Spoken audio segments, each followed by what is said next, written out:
Welcome back to the Fuel Your Legacy podcast. Each week, we expose the faulty foundational mindsets of the past and rebuild a newer, stronger foundation essential in creating your meaningful legacy.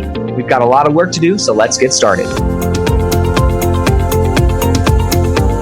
As much as you like this podcast, I'm certain that you're going to love the book that I just released on Amazon, Fuel Your Legacy, The 9 Pillars to Build a Meaningful Legacy.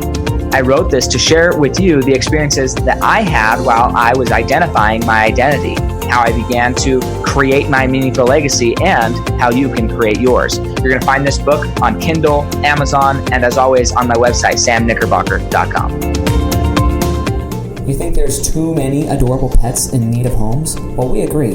The Animal Alliance wants to reduce the overpopulation out of pure, bleeding heart compassion. Check out the animalalliance.org to help us spay and neuter those little heartbreakers. Welcome back to the Fuel Your Legacy show. And today we have an outstanding guest. I'm so grateful that I got to meet her this last weekend at the Brand X conference. If you're listening to this in January, February, March time, there'll be another event that you can sign up for. So if you want to go and meet incredible people like Melissa, then you should reach out to me and we'll make sure you can get in attendance to those. But I'm going to try and say her last name and then you can go Google it, and that's going to be the fun part. But Melissa Dlugolecki is, I'm like speechless, honestly. She is amazing.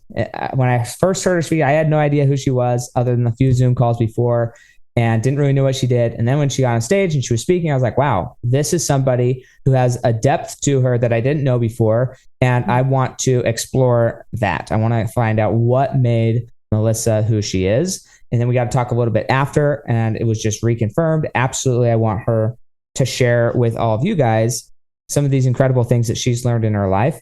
Some of that is directly related, some of it's not, but she's a business strategist now. And she's got a podcast called Scar Tissue that is just relaunching. And then her book, also is called Scar Tissue, comes out next June. So that kind of gives a wink and a nod to some of her past. But what she's really, really expert at is helping people recognize the systems of their business, or maybe the lack of systems in their business, and how to expertly make those systems work to the benefit of whatever it is your business goals, objectives, and outcomes that you're looking for. How do you systematize so that that's an actual system and you can count on it rather than just hope that it works every day for you? Because hoping, not a strategy. And so with that introduction, Melissa, if I miss anything, please fill in all the dots. But go ahead and introduce yourself as far as like, where'd you come from? What was your early childhood look like? And how did you get to where you are now? What were some of those lessons that you learned that helped you become the incredible mother and woman that you are today? Thank you so much. Beautiful introduction. And thank you for having me. I think it really speaks to the power of events and getting in rooms of people doing cool shit. I hope it's okay to swear on here. Is that okay? Sure. Totally. And what can come from that? Some of the most expansive opportunities and relationships in my life have come from getting in different rooms and doing different things. And it's interesting how often I hear that people discover a depth in me that they didn't anticipate. There's a lot of women in business, whether you call themselves like boss babes or lady bosses, whatever it is. It's not really how I consider myself at all. In fact, I don't like that term for me. But many times people think I'm just another one of those faces, right? Another, blonde girl from America living in Mexico, building a business online. But that's really not, I don't fit that mold. I'll put it that way. And, I guess that's probably something that is common for me from a young age, is I never really felt like I totally fit in. I felt a bit misunderstood, or where's my place? My parents got divorced when I was, very young. And then when both parents got remarried, I was kind of going back and forth between two different houses. One house had 3 brothers, half brothers from my mom's new marriage, and the other had a stepsister from my dad's now wife's, or then wife's, previous marriage. So I was kind of flying on a plane back and forth, and it was like I was in these 2 different families and kind of felt like I didn't ever fully fit in somewhere. And in hindsight, I think my coping mechanism was to try to be perfect, to try to do everything I was supposed to do to feel like I fitted and belonged. So, I've always been very competitive. I've always loved sports, but competition now, I don't even see competition. Like self-competitive is how I operate. I don't think we need competition. Like if someone's challenging me to be better, thank you. But I always loved sports. It was a huge part of my upbringing, huge part of my family. And, I went to a small town high school. I'm 41 years old, so I was back before social media. I had CDs in my car, like a little Discman that plugged in. Some people are like, what is that? Other people are like, oh, I see you, girl. And I was, 4-year class president. I was homecoming queen. I was captain of my teams. I did all the things you're supposed to do. And I went on to college and I was a Division I athlete, captain of my team, a scholarship athlete. And then I went into the corporate world and I realized, at a point in my life that I had really fallen into something I think is very common, which was living a life of should. Like, this is what you should do. And I made decisions based on what I thought I should do, what society said to do. And it wasn't true to my authentic self. I've always kind of thought very deeply. I've always questioned norms, but I never outwardly questioned them. I only inwardly questioned them and then did what you're supposed to do anyways. So I think the universe has an interesting way of letting you know when you're on the wrong path. And it was like, I had a million signs and a million signs, and I got another sign and another sign. I kept ignoring them. And, I left the corporate world because I wanted to teach. I just wanted to help people. It's like, I don't care about business. You either care about business or you care about people. So I went on and got my master's in education, specifically around language-based learning and social emotional learning, which when I left education, I thought that was going to be a wasted degree, but I can't even tell you how instrumental it's been in me being able to consult and coach the way that I do, because I understand how people learn and I understand how they learn differently. And the truth is, in a world of millions of online coaches right now, there are a lot of them that aren't good teachers. And you could be a really good mindset coach. You could be really good at fitness, but if you don't know how to actually convey and to teach that in a way that somebody understands, they're not going to get a transformation. If they don't get a transformation, your business is not going to grow, right? So while I'm a business strategist, like business strategy 101, get the transformation that you're promising.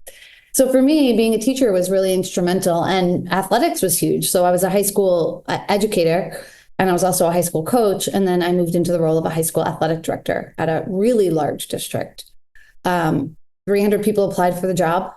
I didn't get it the year before to a different district. I shared this story, but it's a big part of explaining who I am. I was the runner-up at my school that I had been working and teaching at.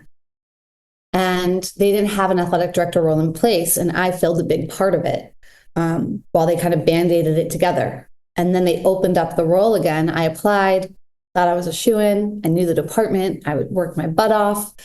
I didn't get it. And what I did was I walked up to the person who did, who was from a different district, who had 5 years of experience already in the role. And I shook his hand and I said, congratulations. And he was nervous because he knew that I was kind of an expected winner, I suppose, from my experience there. Hometown favorite type of thing. And I said, congratulations. You don't know the school like I do. You don't know the politics. You don't know the keys. You don't know the custodians. You don't know who you need to know. I do. I know the athletes. I know the players. I know the coaches. I'm going to work as your assistant for free for an entire year. And I want you to let me into every single meeting and everything you possibly can. I want to learn the stuff I don't know. I want to learn the budgeting. I want to learn some of the stuff I don't know. And he was like, okay. And now this is an example of creating a win-win. And that's a big philosophy that I live by. And also that there's not competition, because if I saw him as competition, I would have been in like a sore loser. But it was more or less, what's the feedback that I need to learn to get to where I want to go? And the feedback was, you are missing a piece of experience that he has. So go get that and go apply. And so that following year I applied, I went up against 300 people and I won. And went on to become an award-winning athletic director, president of my district. And I thought that was going to be my forever job. Sam, I really did. And I thought that I would be spending Friday nights on football fields for the rest of my life. Thanksgiving Day games on football fields, like big thing where I was. And while I was in that role, my former partner and I got pregnant. We got pregnant. It was me though, carrying. He did not carry the baby. And it was a beautiful, unexpected surprise, but unexpected. And my daughter she was treated at Boston Children's Hospital for 99 nights of her 4-month life. And she had 4 major surgeries. And in a case that was called a catastrophe, as in she wasn't supposed to die, she did die. She took her last breath in my arm, in both of her parents' arms. And that changed everything for me. I went back to schools and I was doing my job, but I just didn't care. Like, I'm supposed to care about the parent who's upset about playing time. I'm supposed to care when the bus is late. I'm supposed to care when the uniforms don't arrive on time. None of that mattered to me. But the reality was, it was my job to care. And so over time, the way things unroll, I had started teaching yoga. That had been a big part of my healing journey. I had studied gut health. My daughter died of a sick gut. And I didn't realize I had a sick gut. Right. I was treating all the symptoms. I was carrying around Tums. I was drinking 9 Starbucks a day. I was, bloated. I had acne. I, was taking Tylenol and Advil and all of these things to fight the symptoms of a sick gut. Because I didn't know I had a sick gut, because this was 2014 when she died. People weren't talking about gut health back then. So naturally, what I began to transition into was I became a holistic health coach and a mindset coach. And I realized I was kind of mindset coaching in yoga classes. And then students came up to me and they were like, "Can you coach me?" And I was like, "Yeah, I guess that's a thing. Sure." Like 2014, it wasn't as big of a deal. And so that's how I kind of began the transition. And that's really what I found purpose in. It felt like it honored my daughter. I felt like I was more of a mother, and I felt very closely connected to her. And I began studying online business strategy. Now, my background had been in business, but I thought you either cared about business or you cared about people. And I realized, as much as I wanted to be a really good coach and I really wanted to help people, I wasn't going to be able to pay my rent when I was $100,000 in debt, burned out, coaching people like running on a hamster wheel. So I became dedicated and kind of obsessed with understanding how to effectively build a business.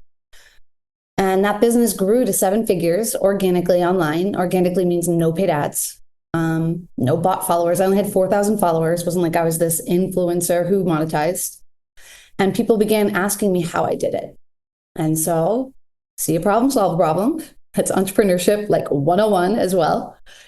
And so I saw a problem and I solved the problem. And I began working with clients in privately, and then small group, and then large group. And my offerings have evolved. I now own an outsourcing agency, Done For You, because see a problem, solve a problem. A lot of my clients needed to hire. They were their own bottleneck, but they didn't know where to go. They didn't know who to trust. It was easier to do it on their own. And so I now do high-level consulting for private clients.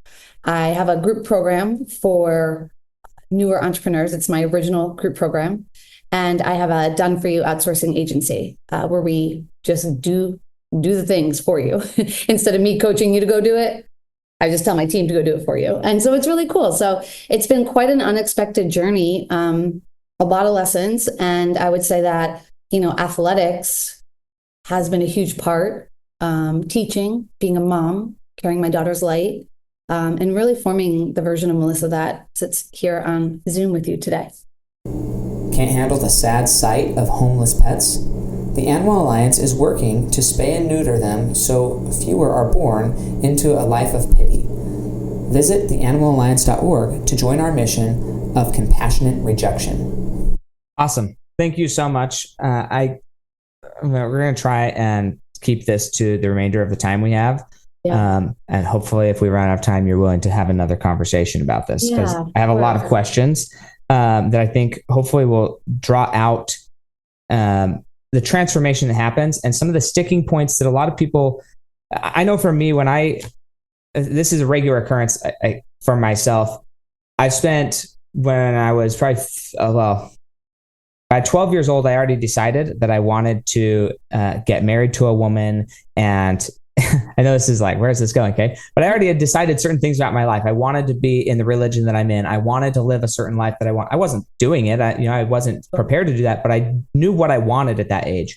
And so I'd been doing a lot of research and reading books and developing myself from relationship books, personal development books, like everything. So by the time I got married or was dating, I was already 12 years ahead through a personal development cycle where the people I was dating, many weren't on it at all or were just starting. And so there's this natural discrepancy between where somebody's mindset and belief systems are about themselves and about the universe. And then with that discrepancy, that's like hard to rectify in and of itself, there's a way of viewing the world of, do people see you as better than them? Do they see the gap between you and them in those circumstances as a positive or a negative gap? So like for me, when I see Melissa, you're better at business than I am. Fine to admit that. There's your ability to see systems and implement them are more advanced than mine are. So when I see that, I don't see that as like, man, I'm worse than Melissa. I see that as, well, I have a lot to learn and I'm excited to learn that. So I see that gap as an excitement. Some people see that gap as I can't be there. And so how to fill that gap, that's one question I want to talk about. And then the other aspect of this transformation was, because I'd been doing it for so long, I wasn't aware of all of the micro decisions that I had made about my life. So then when other people are asking, well, how did you get to where you are?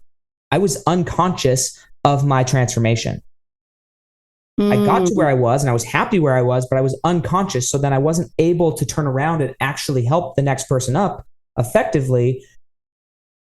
Literally, my wife asked me when we were dating, like, well, how did you get there? I'm like, I don't know. Here's a list of like 1,000 books I've read. I gleaned it. I don't know where I did it, or I don't know which decisions I made. Like, I think this identity came from this book. I think this identity came from this book. I think this identity came from this book, but I don't really know. And so that's an interesting thing. You lived a really incredible life. You've been through a lot of different things. I hate that word. A wonderful life. Okay. You've lived a great life, an outstanding life, an amazing life. It is credible. It's credible what you've done. And that's what I want to talk about. But how did you, when you did decide to turn around, did you feel like there was that discrepancy, even though your family, your friends, the people who you knew the whole time, they watched you go through this transformation. So they knew you before, they knew you after. Did you feel like there was still people who saw that gap as a negative rather than a positive? Oh, such a good question. We could jam on this for the whole rest of the time. I know. This is like, there's too many questions. I know. Good. Yeah. Look, I mean, a couple of important things here. One, if we look statistically at the Olympics, for example, or like the world records, they only get broken because somebody does a certain number and another person says, if they did it, it's possible. And they go relentlessly into do it. And that's why the bar is always raising, because somebody's always showing a new possibility. And so I always like to leverage that. Like, well, if someone can do it, it's possible. So why not me? But you have to be willing to face plant. You have to be willing to not break the record. You have to be willing, but I would rather go all in, right? I'm very much attached to the process, not the outcome. That has served me very well in my life. And so what is my process? What am I attached to? What are my core values? What am I committed to? But in terms of other people seeing kind of the evolution, the before and after, it's an interesting thing. There are people who stay along the journey with you. And then there are people who take it personally when you evolve. And I see a lot of people get hung up on that, and you can't take it personally when they take it personally. So there are people who remember a version of Melissa that was broken and distraught, who had a very dysregulated nervous system, who hated business. And they'll still cling to that version of Melissa, like, well, this can't be real. Like, no, I put in the work. It's real. My results prove it. Right? I've been running programs online as my only income for 6-7 years now. So there are going to be people who watch your evolution and think because you started at a certain point, that is your story forever. You gotta cut cords with all of those. There are going to be people who want you to go further, but then if you go too far, it's like, well, keep going. Like in the beginning, everyone, so many people were cheering me on, like the underdog, the bereaved mom, the heartbroken woman. It was like, go, go, go, you got this. And then it was like, no, not that far. We don't like you when you're playing that big. And that was very interesting. And then you have people who are along the whole journey and they hold a mirror to your evolution, because to your point, sometimes you can't see it because every single day, it's why people in fitness take progress photos, because you kind of can't notice it. And you take the progress photos, so you look back and you're like, oh, wow, yeah, remember that? Yeah. So with this, you mentioned this identity of like, you're excited by, if somebody can do it, then I can do it. And then that's a value system of yours. Yeah. Do you feel like in the group that you grew up with, like people who've known you from birth to wherever you are, I say that hyperbolically, right? Like, sure. But known you for a long time. Do you feel like that identity was a cultural identity around the groups of people that your family was raised around, or was that really an internal identity that you chose to take on? I think it was an internal identity I chose to take on. My dad has always said to me, no one will outwork you, Melissa. No one will outwork you. And that's just kind of I've always been an all-in person. In fact, I was actually just talking to my first business coach today, laughing about how much has changed. And I was like, remember this? You remember back when this, And he was like, you've always been a do whatever it takes person. And I think that is something that probably, that being a fuel source in me, allows me when I see something to say, I'm going for it. Because I think, Sam, there's also a level of, you got to bet on you. But it's a lot easier to bet on you if you know you're going to go all in and no one can outwork you. It's a lot easier. Sure. The confidence ability there. So that's how it was. Sounds like it was a little bit environment, a little bit spoken into you from your father. Did your father also speak that same reality into your step siblings? And did they turn out similar? Or did they choose into different identities? Well, so they're my half brothers, but they're really my brothers. Sure. I was in the hospital when all three of them were born. So they've known nothing but me as their older sister. That's right. Good. Yeah. They're like my favorite humans. I love them so much. If anyone's listening to me, you can't see my face, but I'm just beaming right now. I love my brothers. Oh no, my parents treated us all the same core values. I mean, I think there's very naturally a different way that the oldest child and the youngest child are managed. I think that's nothing to do with being a half sibling or not. But I think there's a lot of stuff you'll see on social media about how uptight and intense it can be with the first child because it's new and there's no parenting manual. And by the last one, you're like, do whatever you want, right? So, I mean, other than that, which I think is very natural, my parents lived and breathed the same core values. I mean, they work hard. My parents work hard. So I witnessed it. Weekends were not spent watching TV. It was like a list of things to do to improve the house, and they worked hard. My mom would mow the lawn. Like, she loved it. She was like, kids can't talk to me. I'm mowing the lawn. My dad's always working on house projects and we always helped out. So that was very much instilled in me. And even when I go back to visit my parents now, I live in Tulum, Mexico, but they're in Boston, they're in their 60s. Every single morning, Sam, still to this day, they wake up and work out together. Every single morning. They're like, and I remember being like a little kid and like my mom coming to wake me up from school and I could hear her, those swishy pants back in like the 90s, like I could like hear them coming up the stairs, and then she'd like have her dumbbells and she's throwing them in the air and she's like, morning, Melissa, time to get up, right? And then she'd run back downstairs and she's with my dad and they're doing their little workout video in front of the TV.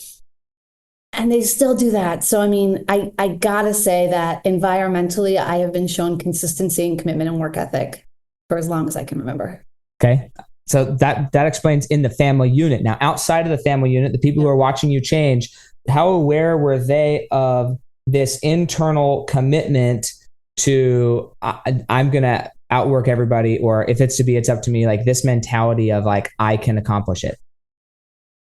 I think people were pretty aware of it.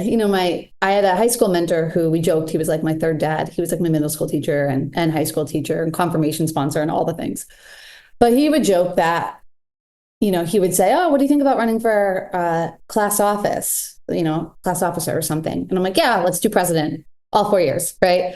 Or what do you think about have you thought about playing sports in college? And I'm like, yep, Division I, let's do it.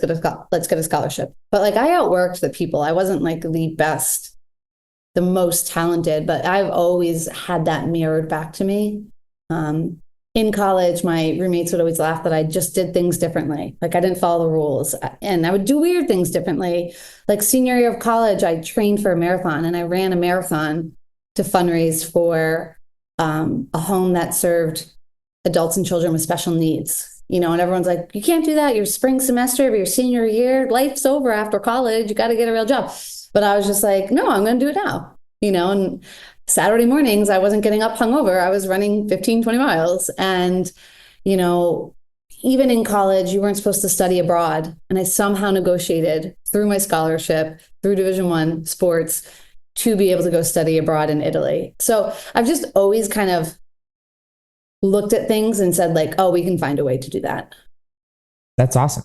Yeah. And that's a belief system that I don't think many people have. And I also think that people who have it, others witness it, but they don't know what it is. They don't know how to catch the fire. They like see somebody with a fire. They see somebody who's ignited on flames, and they don't know how to safely participate in it, especially if other households either aren't promoting it or in many cases actively demote it. Like they say, hey, don't be that person. Don't go too far, like you mentioned. And so for those listening to this podcast, like what advice would you give somebody that who maybe didn't come up that way, identify that, but you've seen this with your clients, people who've reached the top levels of success in certain areas, but still feel embarrassed to talk about other areas of their life. How do you help them transfer that success and choose into igniting that fire in the other areas of their life?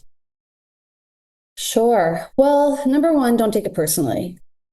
Many times people will tell you not to do something or not to go further because you're triggering in them. They're looking in a mirror of what's possible that you're holding up, and maybe they don't want to go that hard. Maybe they don't want to compare themselves to you. Maybe they are afraid. And so don't take anything personally. It's my number one piece of advice because it isn't personal. We are such self-interested human beings. Even if I look back at versions of myself when like it would feel very personal, or even if I was putting something on someone else that I was making personal about them, it was never about that other person. It was always about what was happening in Melissa's world, Melissa's growth. So that would be my number one thing. Don't argue. It's not worth it. Just show them with your words and find environments that people are doing and thinking like you are. That is a non-negotiable. And there's no excuse this day and age because you can be on a interwebs community, right? From the comfort of your home. And you don't have to actually go to like drive in a car to go to some meetings and find places. Like you can do it through Zoom as we are right now. Be a ninja with who you give a vote to. Like I always look like, am I giving that person a vote? Does that person have the results I want in my life? And if not, they don't get a vote in mine. Good person, love to all, but they don't get a vote in my life. So I think, it's just this level. I think it's a level of self-love when we are that discerning and have that high of standards with who gets access to us and when and how.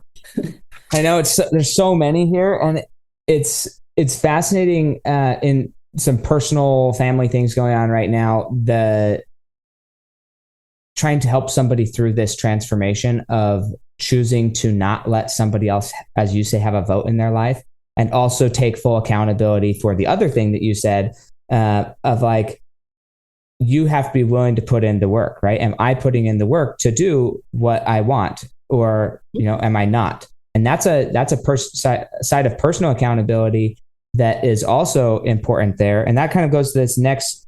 We're going to skip over so much. I think I only have like probably two more questions out of this whole interview because we're going to expend all the time there. But after you lose, after this other gentleman gets that position, a position that you kind of were fulfilling for a little bit, this is another thing that's really difficult for people to grapple with and separate inside of themselves in general. Okay.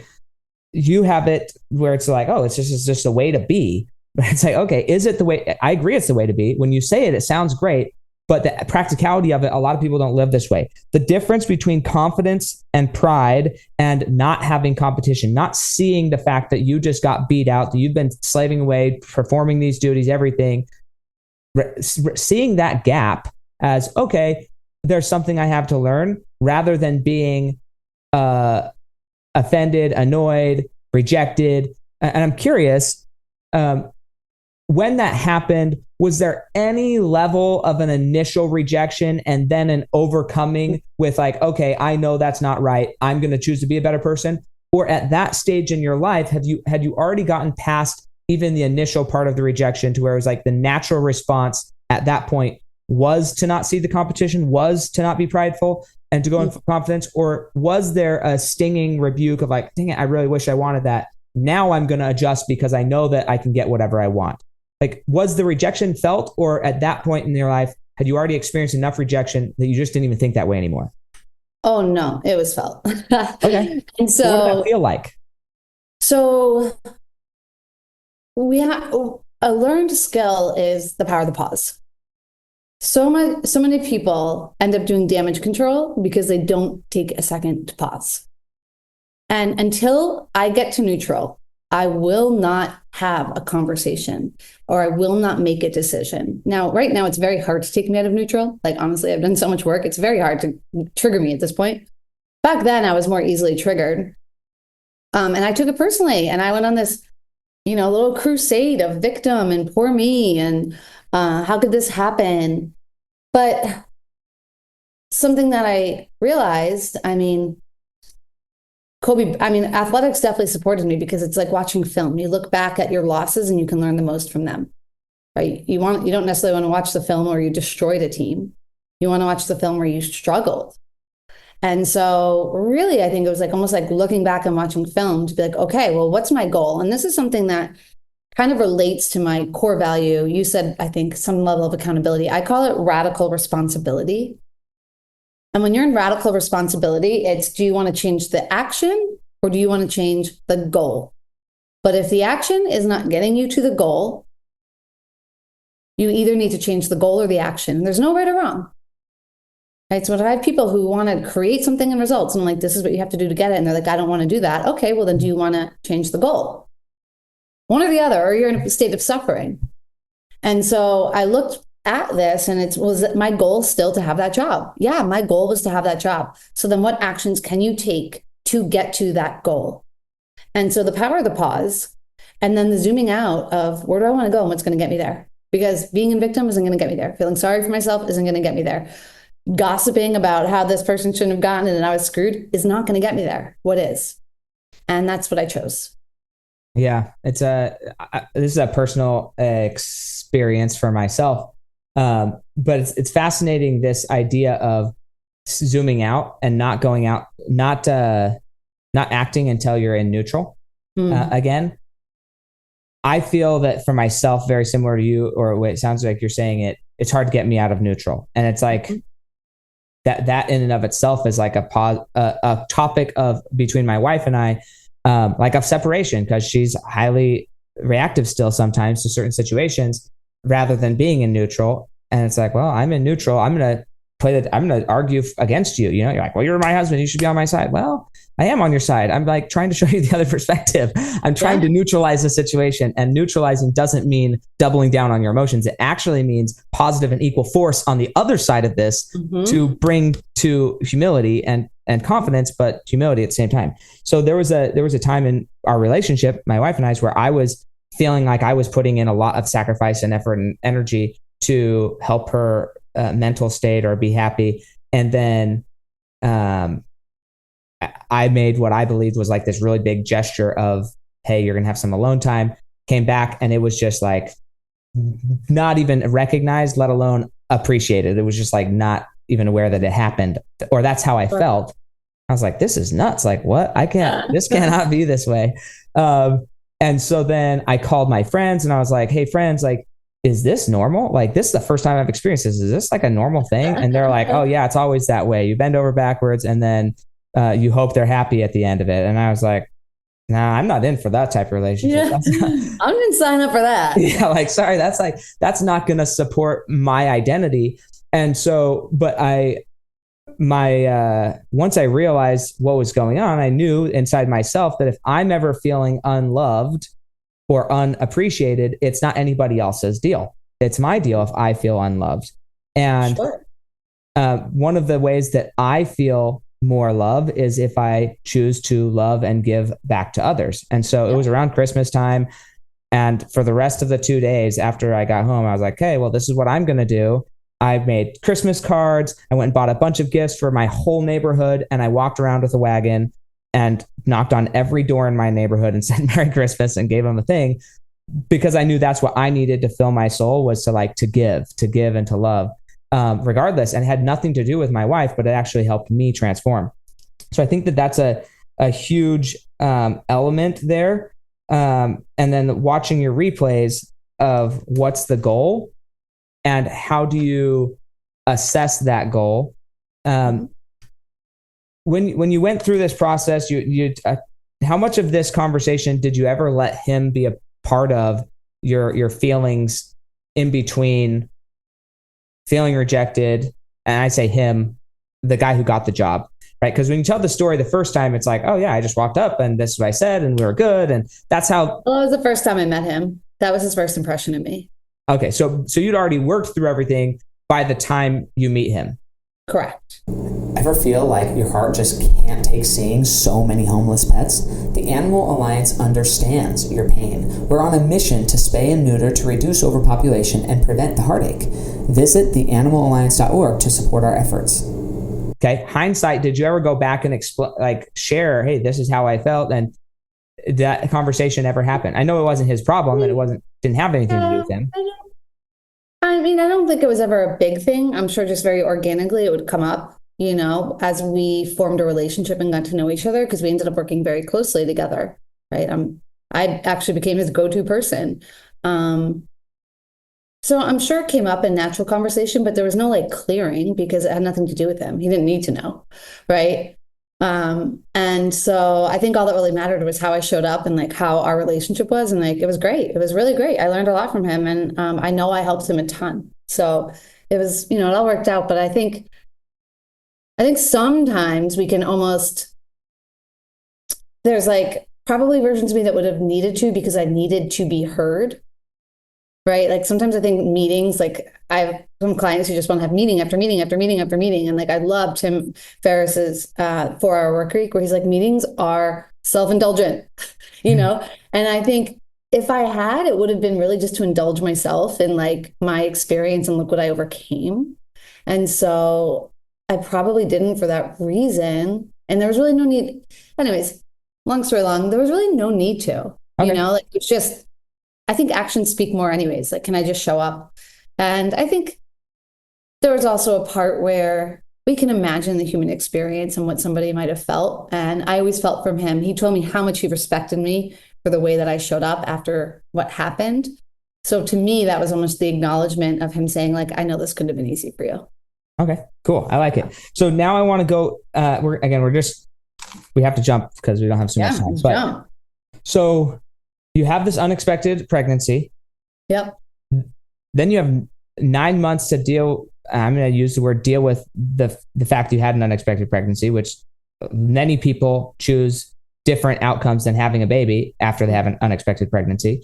So was there any thought of or feeling that may disrupt some of your future goals if you had a baby? Or as soon as you found out you're pregnant, what was the emotion? Because what I'm driving at, and this is going to go into the next question, is how do you heal, and what have you learned about grief through this time period of your life? That's what I want to talk about. I don't know if we can get through it all, but grief is such a fascinating thing. Docuseries. I know. Grief is one of my greatest teachers. I think, in terms of, was this going to get in the way of getting to my goals? Well, I didn't necessarily have that. It was oh, this is going to shift my path. I wonder what it's going to look like. But being a mom I'm so maternal. I've always wanted to help people. Being a mom was so exciting for me. Losing motherhood was devastating. Now there's what's called primary loss and secondary loss. So the primary loss was the loss of my daughter, but what's considered a secondary loss would be the experience of being a mother. So that's like a whole other thing to grieve, your secondary losses.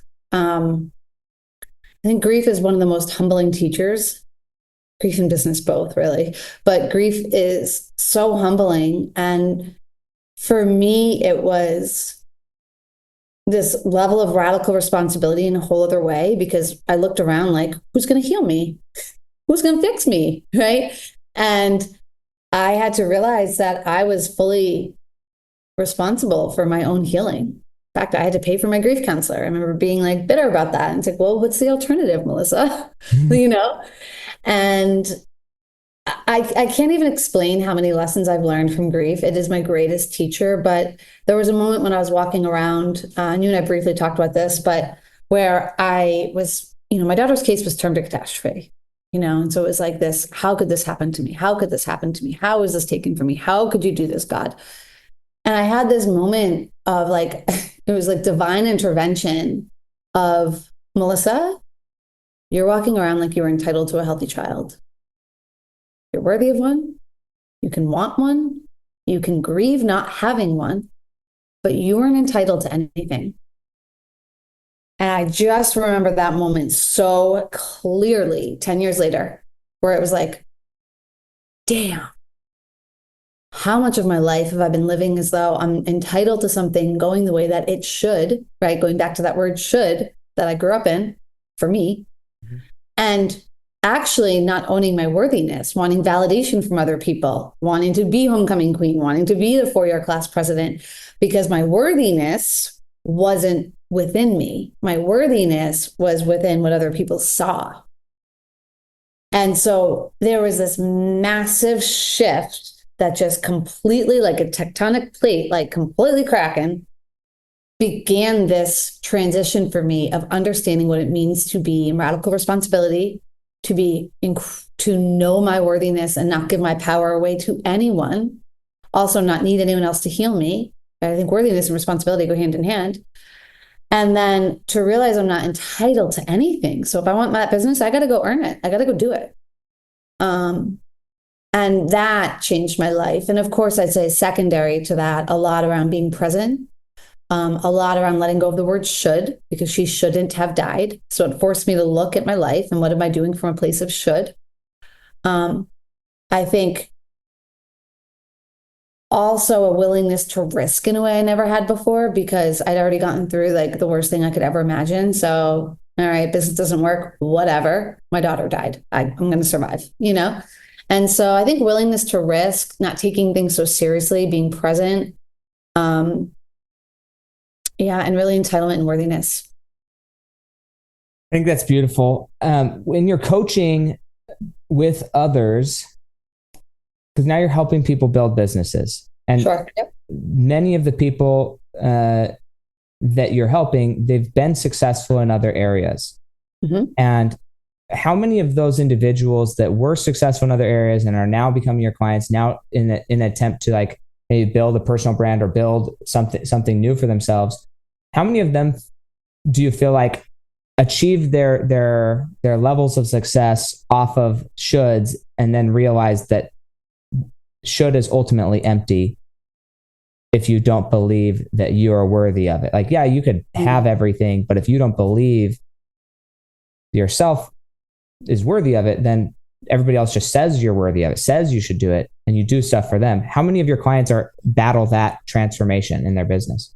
Oh, that's so hard to say. I mean, remember, I work with all different levels of clients, right? Newbies to multi-7 figures. So that's a wide range. But I would say that I always find it interesting how some people can have it really together in one area of their life and not the other. I find that fascinating because I love the quote, how you do anything is how you do everything. But then I'm like, well, that's not always true. Actually, very rarely true, I feel like. Yeah. Right. I mean, I think there's a truth that patterns will emerge, but I see some big compartmentalization. I would say that a lot of people go through a transition in their career where they realize they're doing something that feels meaningless or purposeless. That's a huge theme. And then when they are fueled by purpose, that actually gets them to feel more innately worthy than maybe previous achievements or accolades. A lot of people are just unhappy in their career and realize they don't have to do that. And I think that your business, if you want to build, especially personal brand, this was a slide I didn't get to in the slideshow, but it said, don't take personal brand personal. And you have got to know your worthiness if you are actually building a personal brand.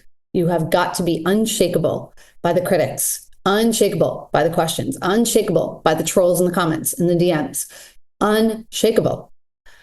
And you can only be unshakable if you deep down inherently believe in what you stand for, how you show up in the world, and your worthiness to live your own authentic way in truth. And so I guess what I'll say is I think the most successful people sustainably, because a lot of people can be like one and done or short-term success, right? But, you know, coming from Patriots Nation, where we had a dynasty for a little while, not anymore, but when we had a dynasty, that was not a one and done, right? That was a system, that was a process. And I think if you can put systems and processes around what you're doing, even your personal branding and how you're showing up, you will take off. But you will not last in the industry if you don't truly believe in your value and your worth. Yeah, I agree with that completely. Trying to determine. I'm going to ask it. Well, hopefully we don't go too far over. But with no, I don't want you to be quick. I honestly wish we had another 3 hours. But I literally chose 3 questions out of all of my notes. Okay, we're going to just talk about this. So. Perfect.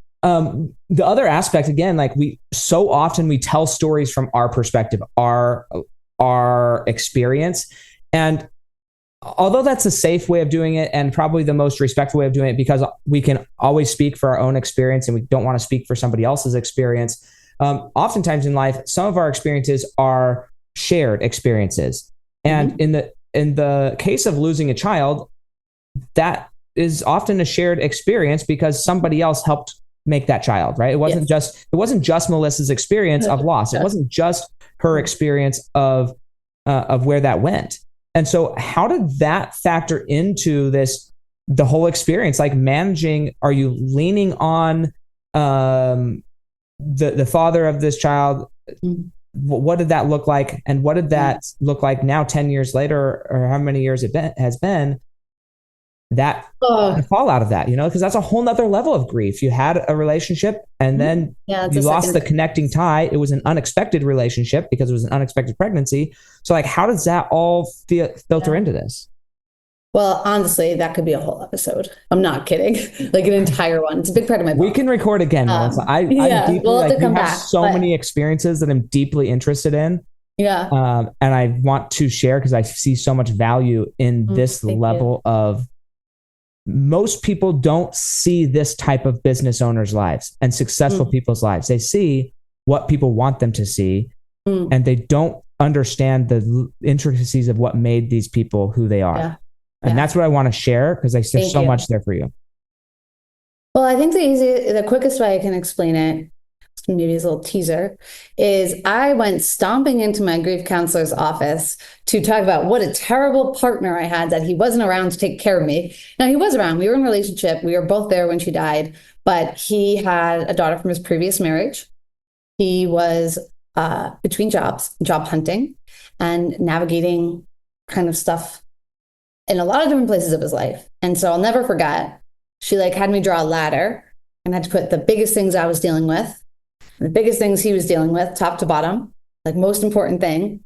And mine was losing Layden. My daughter's name is Layden. Losing Layden, my own healing, I guess my job, right? For him, it's his daughter, finding a new job, losing Layden, right? So it's and then maybe Melissa, right? And so it was this huge mirror of I'm taking it personally, what he's navigating.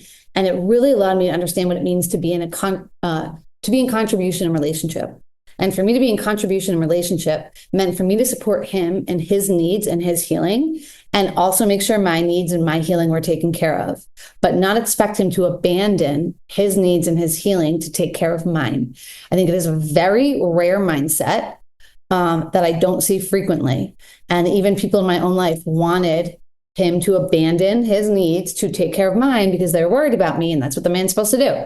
But when I learned that, it was so freeing. And that's when I understood kind of what love was.